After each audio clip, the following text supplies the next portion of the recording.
प्रिय विद्यार्थियों, नमस्ते। आज हम नई इकाई की शुरुआत करेंगे और आइए जानते हैं इस इकाई में हम क्या क्या पढ़ेंगे। इकाई का संक्षिप्त विवरण देखिए। इकाई परिचय। इस इकाई में हम कथेतर साहित्य पढ़ेंगे।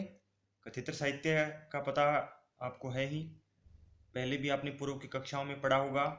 कथेतर साहित्य साहित्य की एक वह शाखा होती है जिसमें हम दर्शाए गए स्थान, व्यक्ति, घटनाएं और जो भी विषय दिया जाता है वो पूर्णतः क्या है, वास्तविकता पर आधारित होता है, तो उसे हम कथेतर साहित्य कहते हैं। और इसके अंतर्गत हम क्या क्या पढ़ेंगे?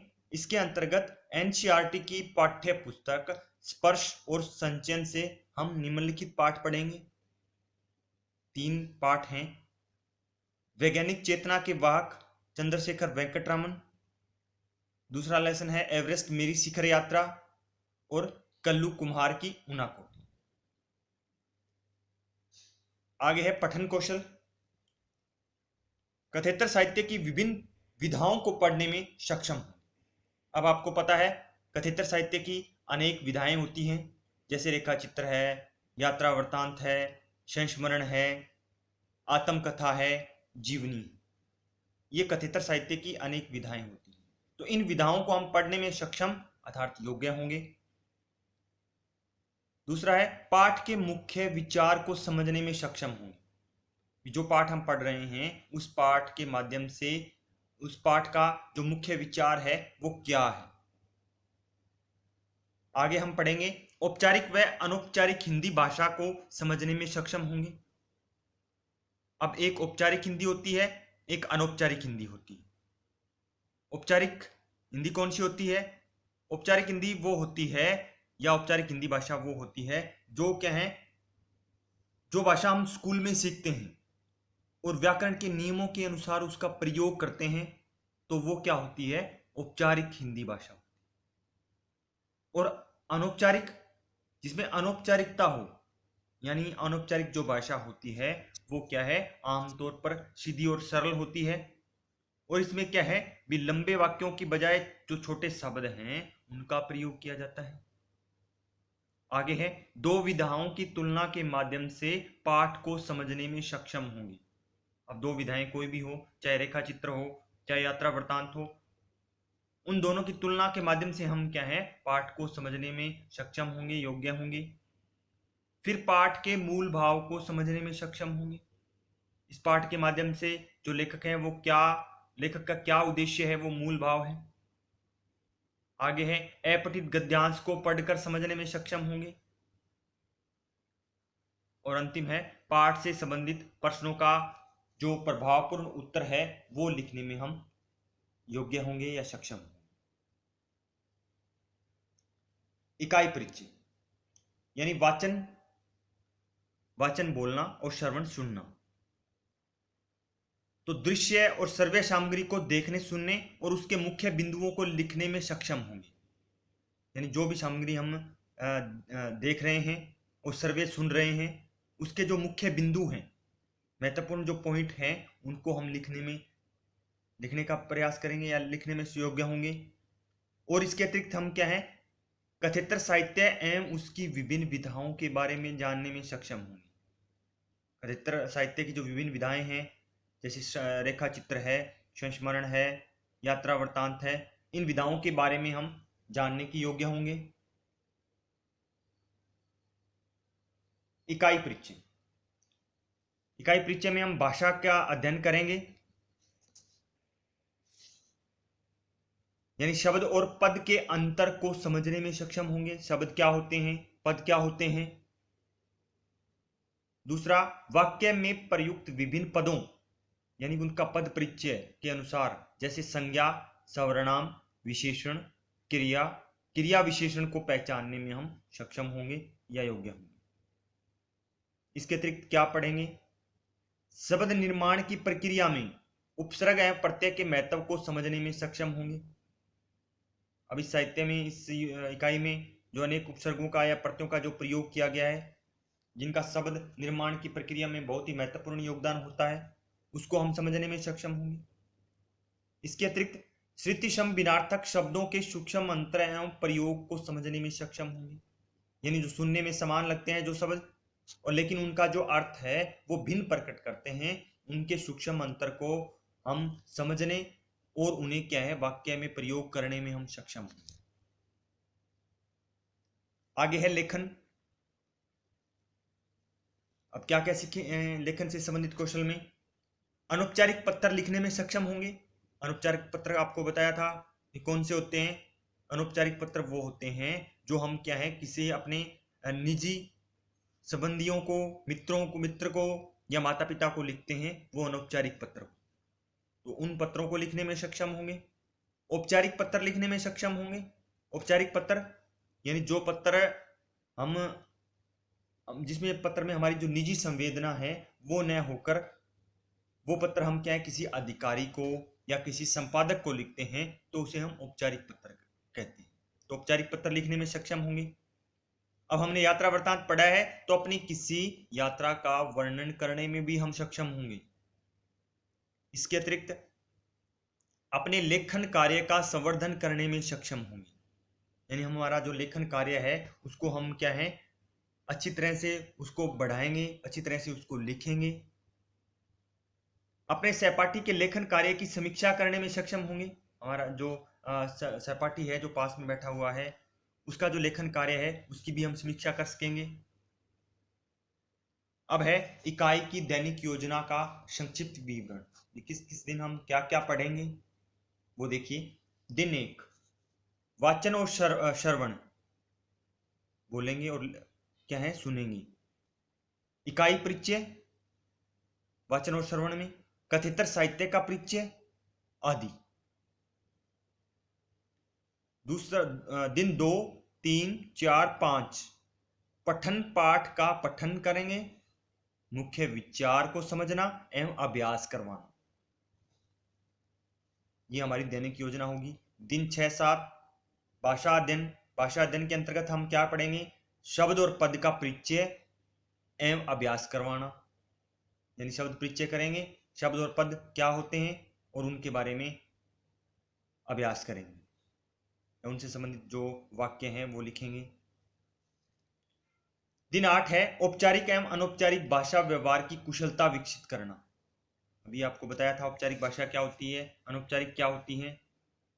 दिन 9 लेखन, अनौपचारिक पत्र का लेखन कार्य करवाना।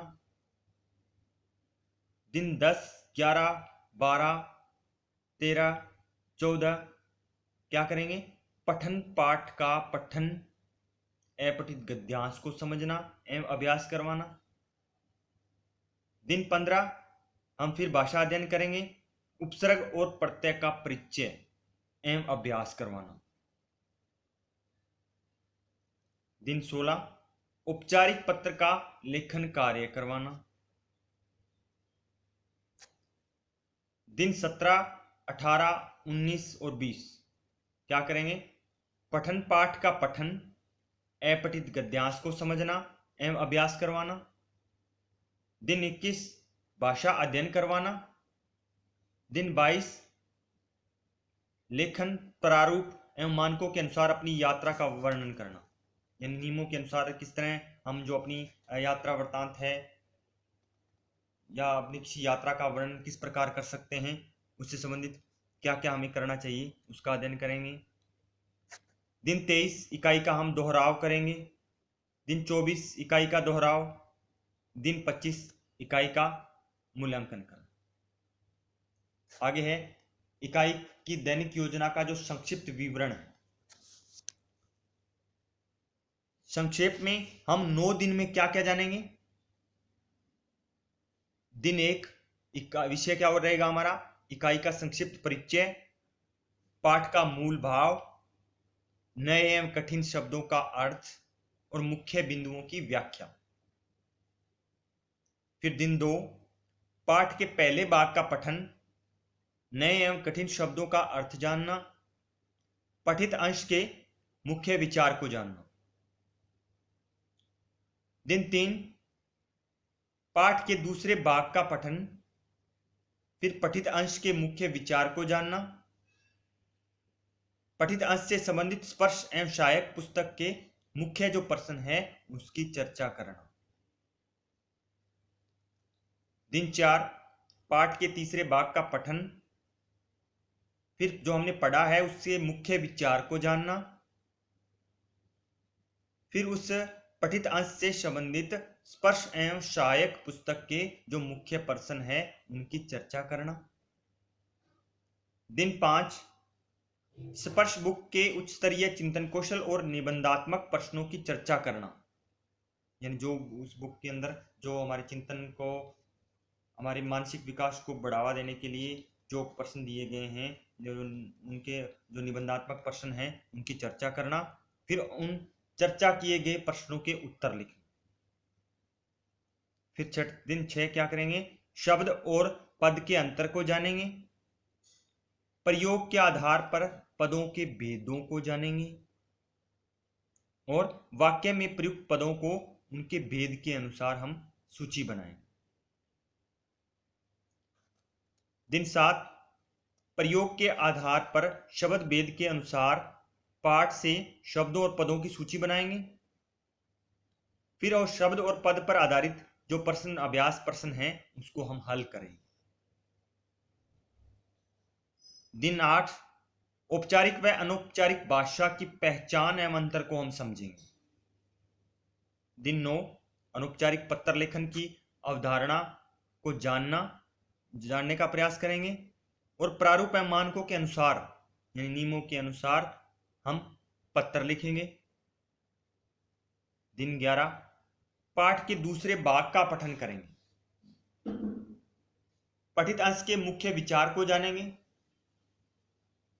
और पठित अंश से संबंधित स्पर्श एवं सहायक पुस्तक के मुख्य जो प्रश्न हैं उसकी हम चर्चा करेंगे। दिन 12 पाठ के तीसरे भाग का पठन, पठित अंश के मुख्य विचार को जानना, फिर पठित अंश से संबंधित स्पर्श एवं सहायक पुस्तक के मुख्य प्रश्नों की चर्चा करना।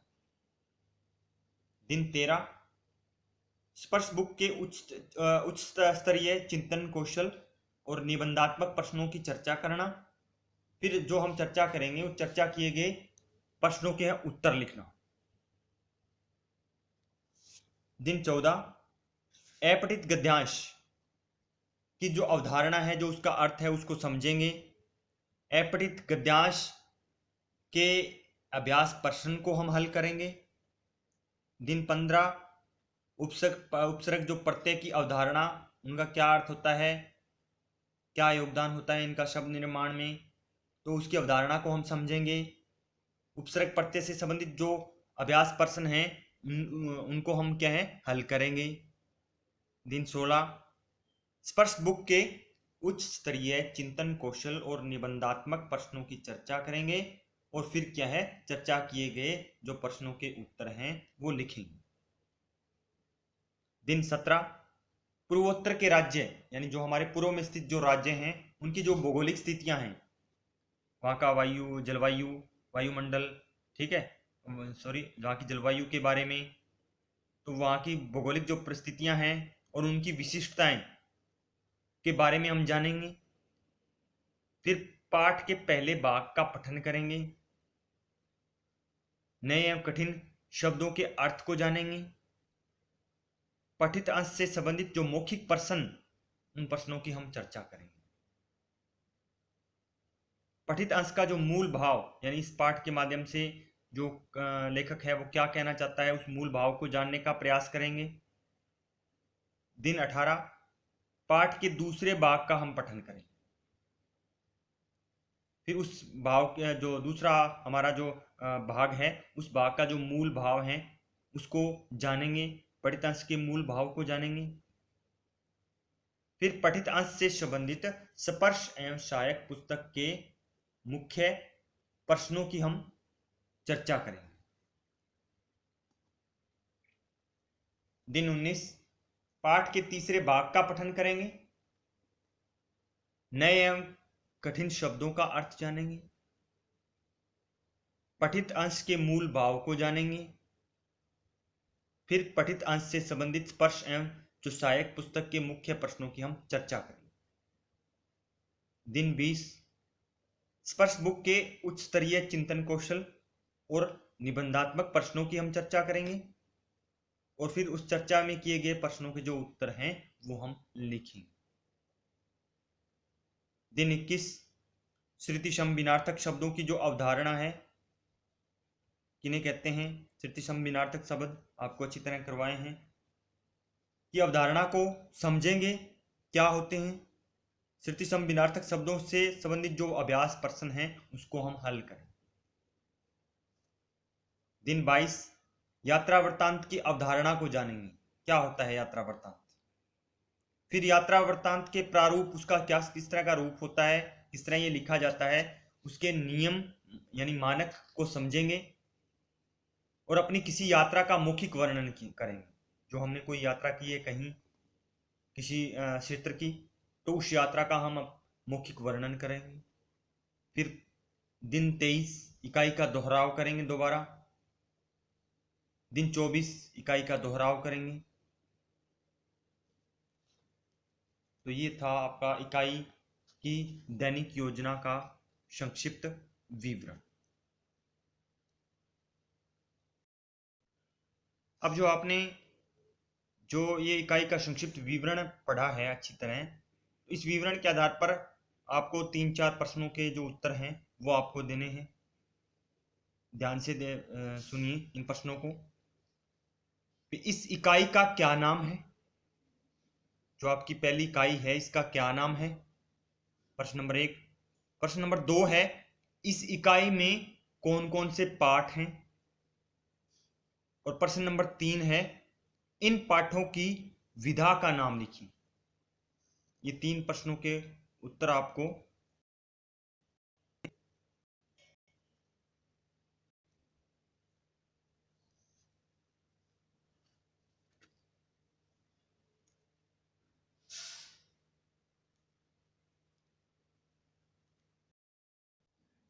आगे हैं भी। हम इस इकाई को किस तरह जागरूक होकर सुनेंगे सजगता से, तो उसके बारे में देखिए।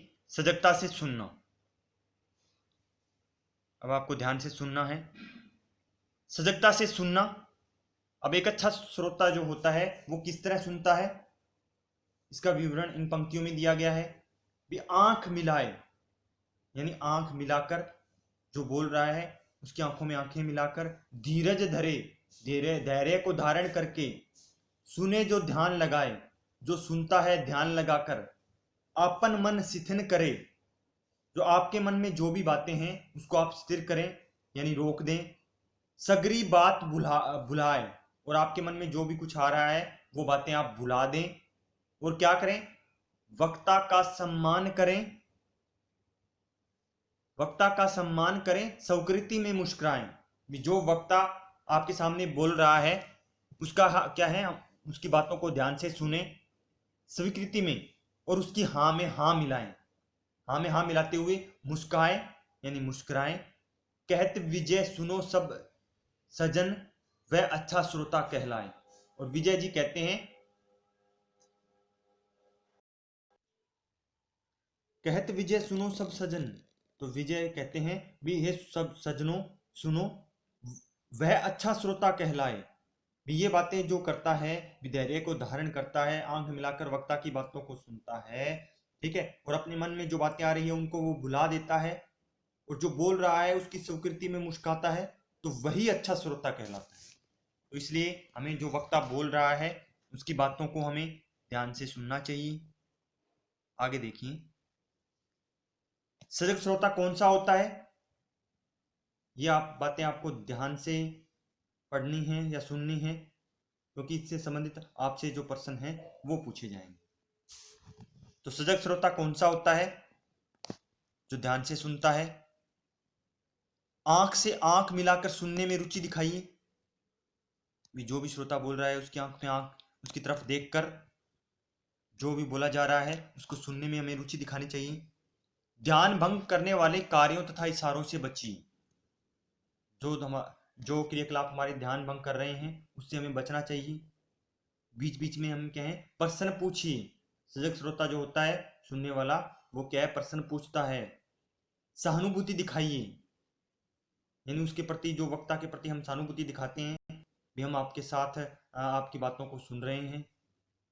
फिर है, बात पूरी होने से पहले मत रोकिए, भी आपको बीच बीच में अपनी बातें नहीं पूछनी चाहिए जब तक जो वक्ता बोल रहा है उसकी जो बात है वो पूरी ना हो जाए। जो कहा गया है उसकी संक्षिप्त व्याख्या कीजिए, जो भी आपको कुछ कहा गया है तो उससे संबंधित आपको जो व्याख्या है वो संक्षिप्त छोटे रूप में कीजिए। अब जो वक्ता बोल रहा है अगर आपको अच्छी तरह समझ आ गया है तो सहमति के लिए सिर हिलाकर इशारा कीजिए। फिर क्या है, चेहरे पर उपयुक्त भाव का प्रदर्शन कीजिए, जो वक्ता बोल रहा है जिस तरह की बातें हैं उस तरह के जो भाव हैं वो आपके चेहरे पर होने चाहिए। अब एक अच्छा श्रोता क्या क्या करता है, अपनी आंखें वक्ता पर केंद्रित रखिए, अपनी आंखें जो है वो वक्ता पर जो बोल रहा है उसकी तरफ ध्यान केंद्रित करके रखता है। अपने हाथों को एक दूसरे से पार करके क्रॉस पर रखिए, भी हमें कोई भी किसी तरह की मूवमेंट है वो वक्ता जब बोल रहा है तो नहीं करनी चाहिए, क्रॉस हाथ अपने रखने चाहिए। वक्ता का सम्मान कीजिए, जो बोल रहा है उसका क्या है, सम्मान करना चाहिए। सम्मान हम तभी कर सकेंगे जब जो वक्ता बोल रहा है उसकी बातों को हम ध्यान से सुने। एक अच्छा श्रोता कौन सा होता है, सोचिए, वक्ता द्वारा दिए गए संदेश के बारे में सोचिए, जो वक्ता बोल रहा है उसका क्या संदेश है, क्या कहना चाहता है, उसके बारे में हमें सोचना चाहिए। फिर दी गई जानकारी वक्ता के विचार से कैसे संबंधित है, अब जो जानकारी हमें दी जा रही है उसमें वक्ता के जो विचार हैं उस पे वो किस प्रकार से संबंधित हैं, यह समझने का हमें प्रयास करना है। मत कीजिए, अब एक अच्छा श्रोता होता है वो क्या है, जब कोई वक्ता बोल रहा है तो वो इस तरह की बातें नहीं करता। तो क्या नहीं करना चाहिए, वक्ता के बोलने के दौरान दूसरों से बातचीत मत कीजिए।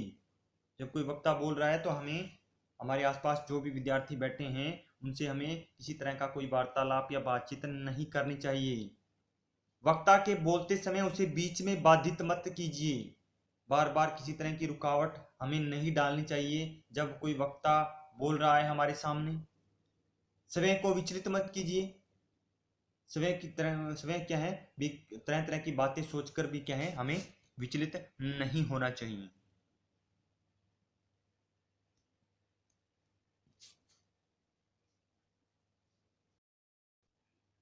अब आपसे इसी जो आपको ये बताए हैं किस तरह सजगता से सुनना चाहिए, तो इन पर आधारित कुछ प्रश्न हैं वो आपको बताने हैं। जैसे एक अच्छा श्रोता बनने के लिए हमें क्या क्या करना चाहिए, क्या करना चाहिए, ठीक है। और दूसरा प्रश्न है, हमें अच्छा श्रोता बनने के लिए क्या नहीं करना चाहिए, ठीक है। तो ये दोनों प्रश्न आपको क्या है इन इस वीडियो को ध्यान से देखकर जो उत्तर हैं वो आपको निकालना है। इट्स ओके बेटा, आज के लिए इतना ही। Have a nice day.